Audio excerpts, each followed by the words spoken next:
Swear words, often considered the most taboo and provocative elements of language, have a rich historical context. Rooted deeply in every language, they serve as a linguistic mirror reflecting social norms, taboos, and values. The swear words can be roughly associated with 5 elements: religion, sex, family members, animals, and filth. Historically, swear words like holy shit, go to hell, goddammit were tied closely to religious blasphemies, a reflection of the deep-rooted religious sensibilities of the time.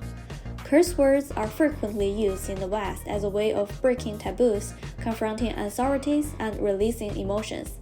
This kind of profanity seems to have rarely appeared in Eastern culture like China and Japan, since the majesty of the king's power in their society has long far outweighed the power of the gods, whereas in Europe, the church in the Middle Age wielded immense power and was sacrosanct. As a result, the number of swear words involving religion in the West far exceeds that of the East Asian countries like China. The Renaissance restored people's subjectivity. Words related to body part and sex gradually become private and important, becoming a taboo. The more embarrassing and the less openly discussable the word, the more potential it has to become a dirty word. Sexual organs are one of the most typical of these.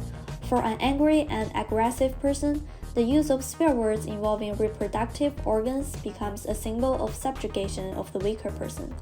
For one person says to the other, fuck, if you go back far enough, you can see that it has to do with the fact that man has absolute power in patriarchal societies. In a patriarchal society, the male is the conqueror and holds the power, while the female is the subjugated and weaker in comparison.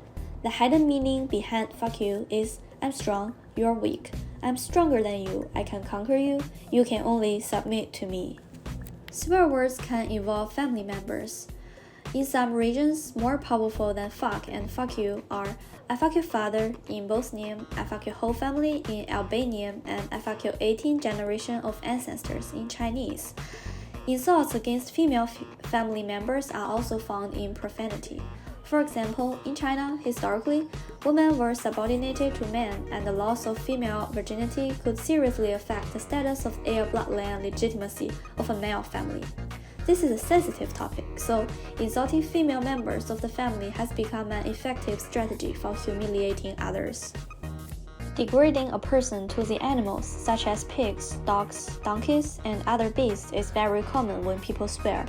This involves both the subjective status of human beings and the object status of animals, and therefore, the swearer occupies a higher status. In English, you can say dirty dog or yellow dog to the person you despise. Lastly, swear words will target dirty objects such as shit, urine, and farts.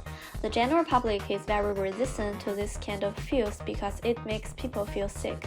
This swearer just wants the person being sworn at to be disgusted and bored. There is nothing more disgusting than saying eat shit as liquor when people are eating. Swear words, in their various forms and functions, offer more than just shock value.